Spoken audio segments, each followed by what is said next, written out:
234 தொகுதிக்கும் அவரால் முடிஞ்ச அளவுக்கு வேட்பாளர்களை போட்டு நிக்க வச்சு இன்னைக்கு அந்த இடத்துக்கு கொண்டு வந்திருக்காரு. சோ இது ஒரு பெரிய வேலை தான். இது வந்து சாதாரணமா நடத்தி முடிக்கிற விஷயம் கிடையாது. அவர் நினைச்சிருந்தா ஒரு 2 பெரிய கட்சியில ஏதாவது கட்சியில போய் சேர்ந்திருக்கலாம். இல்ல ஒரு தமிழக வெற்றி கழகத்தை கொண்டு போய் அவருடைய அந்த கடினமான அந்த டைம்ல வந்து கரூர் டைம்ல போய் என்டிஏ அழகா சேர்த்திருக்கலாம். இன்னும் ஒரு 4 நாள் பேசியிருப்பாங்க. அதுக்கப்புறம் ஒண்ணா இருக்காது. நேரத்துக்கு என்டிஏ தான் ஸ்வீப்னு சொல்லி எல்லாரும் எப்பவே தெரியல. அவர் மட்டும் அங்க போயிருந்தா என்டிஏ பெரிய அளவுக்கு ஸ்வீப் பண்ணிருக்கும். என்னதான் இருந்தாலும் ஒரு 5% அதுல போய் கோமா மக்கள் வெளியே போயிருந்தா கூட மீதி இருக்கிற மக்கள் வந்து விஜய்க்கு தான் ஓட்டு போட முடிவு பண்ணவும் வேற எங்கேயும் போக மாட்டாங்க. அவர் போய் அதை பண்ணிருக்கலாம். அவர் எதுவுமே பண்ணல. என்னதான் நடக்குது பாத்துக்கலாம், போட்டு பாத்துடலாம்னு சொல்லி 2 கட்சிக்கு மக்களை நம்புற மக்கள் வந்து இவங்க வந்து ரொம்பவே நம்பினாரு. ஒரு இடத்துலயுமே அவர் வந்து மக்கள் வந்து டிசப்பாயின்ட்மென்ட் பண்ணவே இல்ல. டிசப்பாயின்ட்மென்ட் தாண்டி அவங்க என்ன எதிர்பார்த்தாங்க, இவர் என்ன கொடுத்தாருன்றது இல்ல. அதாவது கூட்டணி போயிருவாரு, அந்த விஷயத்துல வாபஸ் வாங்கிடுவாரு, அந்த மாதிரி எந்த ஒரு பேக் அடிக்கல இருந்தாரு.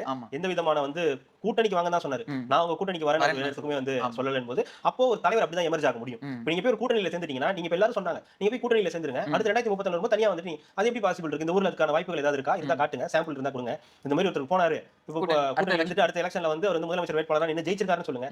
விஜயகாந்த் இருந்தாரு, மக்கள் நல்ல கூட்டணி வந்து என்னாச்சு? ஒன்னும் ஆகலையா? அவர் கூட இந்த திருமாவளவன் இருந்தாரு, கம்யூனிஸ்டுகள் இருந்தாங்க, ஜிகே வாசன் இருந்தாரு, எல்லாரும் வந்து என்னாச்சு? ஒன்னும் ஆகல. 20% மொத்தமா எடுத்தாங்க, அவ்வளவுதான். அதை தவிர வேற எதுவும் நடக்கல. அப்போ இதெல்லாம் வந்து அவர் கொண்டு போய் அங்க சேர்க்க வேண்டியதா நடந்ததே தவிர இது நடக்கல. அப்போ அவருடைய கெபாசிட்டி என்னன்னு இப்ப தெரிஞ்சிருக்கும். எல்லார் வாயிலும் வந்து ஒத்துக்கிறாங்கல்ல, அவர் தான் மேன் ஆஃப் தி மேட்ச், அவர் சென்ட்ரிக்கா தான் இந்த எலெக்ஷன் நடக்குது, அவரால் தான் இந்த எலெக்ஷனே, அவரால் தான் நாங்க இப்ப அரசியல் பாக்குறோம், அவரால் தான் நாங்க உங்களையே நாங்க வந்து பாக்குறோம் அப்படின்ற அளவுக்கு இப்ப வந்து வந்திருக்கும் போது அப்போ அவருக்கு ஒரு முக்கியமான இடம் இருக்கு. அப்போ ஒரு எமர்ஜிங் லீடரா அவர் வந்து வந்துகிட்டு இருக்காரு.